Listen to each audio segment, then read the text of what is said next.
अब आते हैं एनटीपीसी की परीक्षा पर। यह भी रेलवे की एक परीक्षा है। इस परीक्षा का नोटिफिकेशन 28 फरवरी 2019 को निकाला गया, जब लोकसभा का चुनाव नजदीक आ रहा था। 1.25 करोड़ से अधिक उम्मीदवारों ने फॉर्म भरे। आज तक इसकी प्रक्रिया पूरी नहीं हुई है, ना ही नियुक्ति पत्र मिला है। 5 अप्रैल 2019 में फॉर्म भरकर परीक्षा का इंतजार करते करते जब सितंबर 2020 आ गया, तब इस परीक्षा के उम्मीदवार थाली बजाने लगे। इनके आंदोलन के कारण रेलवे बोर्ड ने कहा दिसंबर 2020 में परीक्षा होगी। 35,277 पदों के लिए परीक्षा की एक प्रक्रिया पूरी हो चुकी है। इसी साल जनवरी के दूसरे हफ्ते में इसका रिजल्ट निकला। अब उम्मीदवारों का दावा है कि जो रिजल्ट निकला है वो भर्ती की संख्या से 20 गुना ज्यादा होना चाहिए। रेलवे बोर्ड का कहना है और अखबारों में छपा है कि 20 गुना ही है। उम्मीदवार कहते हैं कि एक ही छात्र का नाम 2-2 पदों के लिए है, इससे बाकी उम्मीदवार पीछे रह गए हैं। इस तरह की तकनीकी समस्याएं हैं जिसके बारे में आपका एंकर बहुत स्पष्ट नहीं है, ना योग्यता रखता है। रेलवे बोर्ड को ही साफ करना चाहिए, लेकिन देरी होने से छात्रों की आशंकाएं बढ़ रही हैं कि कहीं इस परीक्षा को लटकाने के लिए विवाद तो पैदा नहीं किया जा रहा है। तो एक प्रकार से 4 लाख नई नौकरियां रेलवे अकेले देने जा रहा है। 2019 में तब के रेल मंत्री ने कहा कि अगले 2 साल में 4 लाख नौकरियां दी जाएंगी। क्या रेलवे ने इतनी नौकरियां दे दी? 3 साल बीत गए। वैसे तो गोयल साहब का एक और मशहूर बयान है कि 1 साल के भीतर रेलवे के इकोसिस्टम में 10 लाख नौकरियां पैदा हो सकती। खूब हेडलाइन छपी।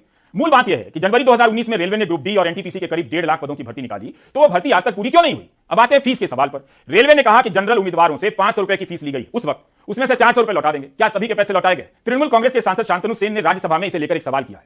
इसका भी जवाब रेल मंत्री रहते हुए पीयूष गोयल ने 18 सितंबर 2020 को दिया है। अब तो रेल मंत्री बदल गए, लेकिन उस समय गोयल साहब ही थे। शांतनु सेन ने 2018 की भर्ती परीक्षाओं को लेकर सवाल किया कि कितने छात्रों ने अप्लाई किया और कितनों का पैसा वापस किया गया है। इस जवाब में बताया गया है कि रेलवे कांस्टेबल की भर्ती परीक्षा के लिए फॉर्म भरने से कुल 266 करोड़ जमा हुए, जबकि इसमें से केवल 132 करोड़ वापस किए गए हैं। कारण बताया गया है कि उम्मीदवारों ने बैंक और फोन के डिटेल्स सही नहीं दिए हैं।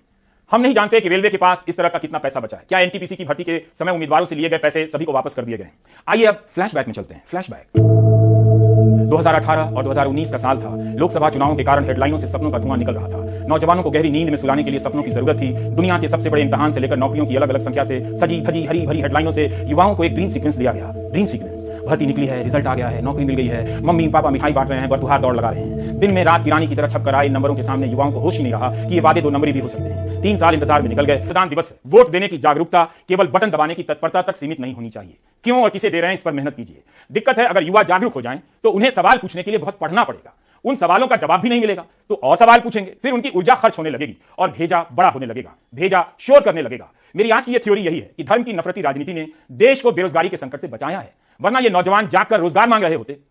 आप भारत के नौजवानों को मत जगाइए, वे जाग तो जाएंगे लेकिन बेरोजगारी का दर्द बर्दाश्त नहीं कर पाएंगे। कई साल से कई राज्यों में परीक्षा के लिए लड़कर इस देश के नौजवान एक ईमानदार परीक्षा व्यवस्था कहीं हासिल नहीं कर सके। यह उनकी शक्ति है और यह उनकी उपलब्धि है। आप उनकी इन उपलब्धियों से ईर्ष्या मत कीजिए।